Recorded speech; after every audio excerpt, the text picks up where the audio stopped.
Following Jesus will cost you control. It'll cost you your whole life and your old life.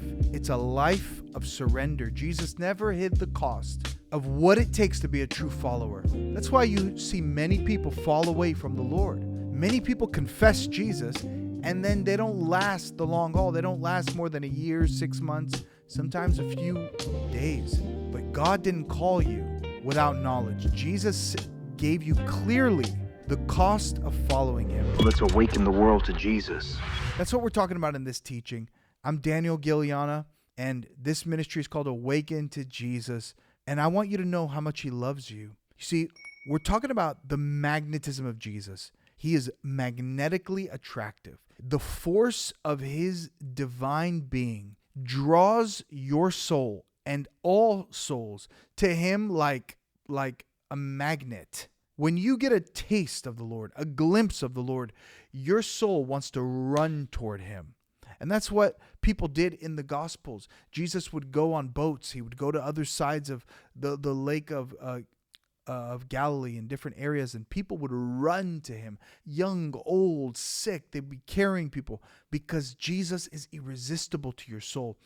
I want you to know that he draws you, but he also requires something for you to go further.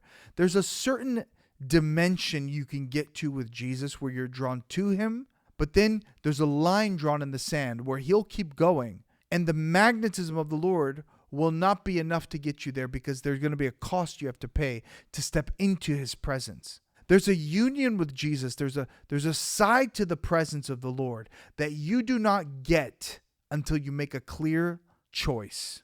Giving up control. He gave the cost to us, and the cost was in Matthew 16. So I'm going to open that up real quick. Let's read it.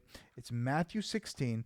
I've alluded to it in my last video, but I'm going to talk about it here again. So it's Matthew 16, and we're going to read verse 24 and 25. It says, "Then Jesus said unto his disciples." So this is important because in Luke, it says he said to them all. Here he's talking to his disciples. Do you want to be a disciple? Do you want to be a follower of Jesus? Then this word is for you. If any man will come after me, let him deny himself and take up his cross and follow me. For whosoever will save his life shall lose it, and whosoever will lose his life for my sake shall find it. Did you hear what he said there? Whoever loses his life for my sake. He's not telling you to deny yourself for fun. He's not telling you give up your life for nothing. He said, lose your life for my sake. That entails full surrender, and it tells you that Jesus wants to exchange lives with you. He's saying, lose your life for my sake. That means I have something on the other side of this line in the sand that when you walk over, you won't know until you get on that other side. Because on this side, all you see is a cross. But on that side, there's resurrection life, new life.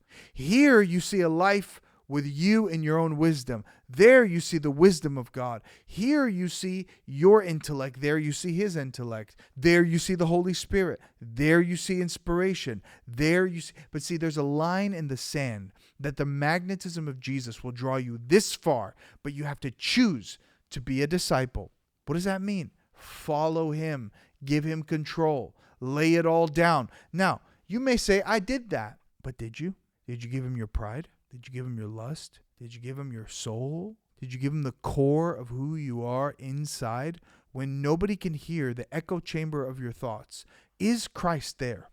Do you live a thought life surrendered to him? And this life here said when you lose your life, he's talking about your psyche. He's talking about your soul life, your inner life, your self-talk, your imagination. God cares so much about what you're thinking about. That's the space where the kingdom of God has to be expanded in the souls of men, in the psyche of humanity, within the inner person of where you think, feel, and decide. This is where the control of Christ has to come. This is where the governance of Christ has to come. He draws you magnetically, but he says, okay, now can this magnetic power of my presence enter your inner life? Following Jesus does not leave your life untouched. It costs you your right to rule your life. And that's what we don't want to do. How can an invisible Jesus rule my visible life? Well, you have to start by letting him rule your invisible thought life, because your invisible thought life is very visible to you. When you close your eyes and when nobody's around, you can hear yourself think. This is real. It's invisible, but it's there. So if your thoughts are invisible, but they're real to you, this Christ who's invisible to your eyes is more real than anything else. He's more real than your own thoughts, your own skin, your own flesh, your own words, your own people that you see on a daily basis. But you have to let him penetrate your inner life. This is the cost. He touches the inner life. And it costs you your right to rule your inner life, because now you're living with the awareness, Lord, I want my thoughts to please you. Govern me from within. Lead me in my soul. Form my character. Let the thoughts of my mind and the meditation of my heart and the words of my lips be acceptable and pleasing in your sight. Knowing that he sees your mind. Knowing that he examines your soul. So you could tell me Jesus is Lord, but in your mind, Satan is Lord or self is Lord. Jesus has no rule in your mind. Because if we were to take your mind and put it on a screen, what we would see is darkness. But if we listen to your mouth, what we hear is confession. So we need Christ's light to shine within. That's what he's calling you to. Matthew 16:25, whoever would save his life will lose it. But whoever loses his life for my sake will find it. So it feels like you're losing, but you're actually finding illumination through Jesus Christ. It feels like you're losing light because you're saying, Lord, I'm giving up my power and my right to rule within to you. But what you're finding is the one who created you and knows you begins to operate you better than you. And that's the greatest privilege. What you cling to will eventually own you, whether physical or mental or spiritual. So we want to cling to Jesus, not self. What you surrender, listen, what you surrender places you in his hands. So Jesus speaks plainly about the cost. And that's Luke 14:33. Listen to this verse. It's very important. It says, if any one of you who does not renounce all that he has cannot be my disciple. Everything has to be renounced. Full allegiance to self, sin, family, the world. He said, if you love your family more than me, he said, you're not worthy. Why? Because all allegiance has to be to him. In him first, and him foremost, and him only. And from that posture, you can love, work, make money, do what you got to do, be a father, mother, whatever you're called to. But it comes out of total allegiance. This is not a threat from the Lord. It's the truth of following him. Jesus refuses to build your life on illusion. It has to be on decision. It has to be on a clear-cut surrender. Because, like I said, you'll only go so far. You may want the nearness of Jesus. You may want his abiding presence. You may want the warmth of his love. You may want that initial attraction of his magnetism. But it only comes when you say, I surrender all. Because you'll come this far and no further. And you'll wonder why. Why he drew me so much? Because he's requiring more for closer fellowship. That's how it is. When Jesus gets close, he starts saying, can I have those thoughts? Can I have those feelings? Can I have every part of you? But it's never one-sided. He says, take every part of me. Because that's what he did on the cross. He gave himself fully. He didn't hold back one drop of blood. He didn't hold back 1 ounce of obedience. He gave everything up, fully open for you. So you have to live the same type of crucified life.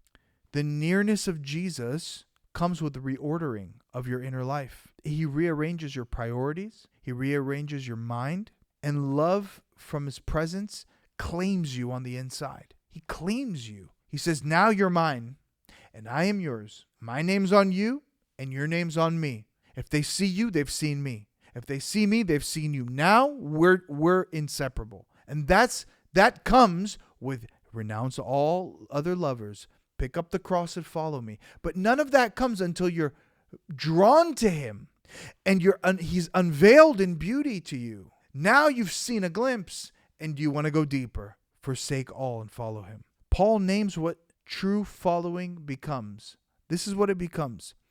Galatians 2:20, I have been crucified with Christ. It is no longer I who live, but Christ lives in me. I no longer live, Christ lives in me. So you've given up I for Christ. Not I, but Christ. This is the line in the sand in this new year, in this new decade, in this new season of your life. Whenever you watch this video, Jesus has drawn you so that you would make a full decision, because your destiny, your inheritance, and the revelation of his presence awaits on the other side of the cost.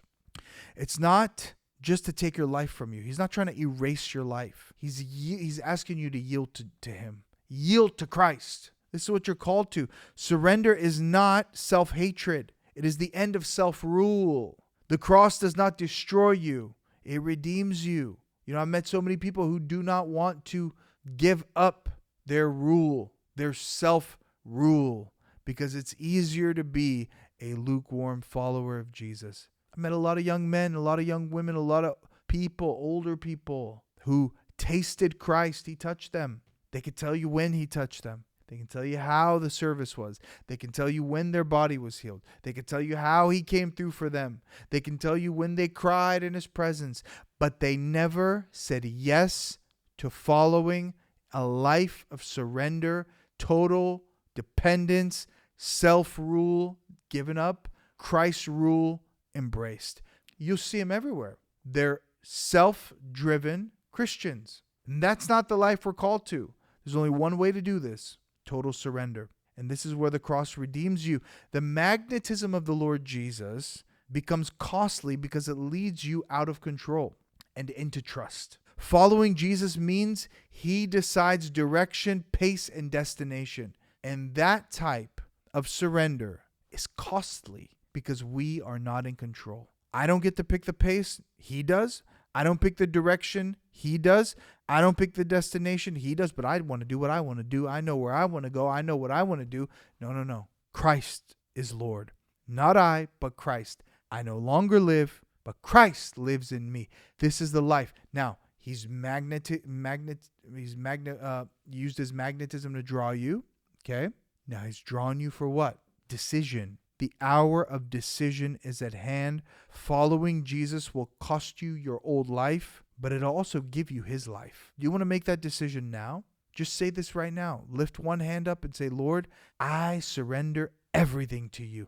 I give you my entire life. I pick up the cross and I renounce this life. I renounce my rulership and I give you my life. Rule me, lead me, govern me. I give you everything, Lord Jesus. Let your presence fill me now. Amen. Now, we've been talking about the magnetism of Jesus and what it requires of you and what it means and how to respond.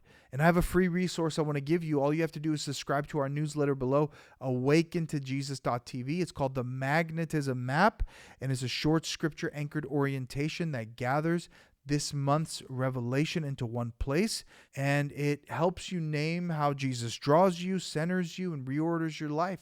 Because once you follow him, the next progression is he becomes the center of your life. And now you live from the magnetic force. Now you're drawing people to Christ. But first he drew you, and you committed, and you surrendered, and now he becomes your all in all. That's the next teachings we're going to get into. And so we want to help awaken the world to Jesus, and we want to start with you watching this and our subscribers here on YouTube. I want to thank you for subscribing. Please like, comment, and share this video so we can get it to more hungry souls, because we want to awaken the world to Jesus. And we do that with your support and your financial support. I want to encourage many of you now to sow an offering into this ministry and help us reach more people through this content, through our editing, through our books. My book, Magnetic Jesus, is available now, where I describe everything about the magnetism of Christ and how wonderfully beautiful his magnetic pool is. Consider to sow a seed now to give to the ministry. And remember the promise, give, it shall be given unto you, good measure, pressed down, shaken together, running over, will men give to your bosom. The Lord loves you. I'm Daniel Elijah, and I thank God for you. I love you, and I want you to know I'm praying for all of you who comment and who reach out. I'm covering you in prayer. May the Lord bless you and keep you and make his face shine upon you in the name of Jesus. And God will be with you until the next teaching. I'll see you again. Stay tuned. Awaken the world to Jesus.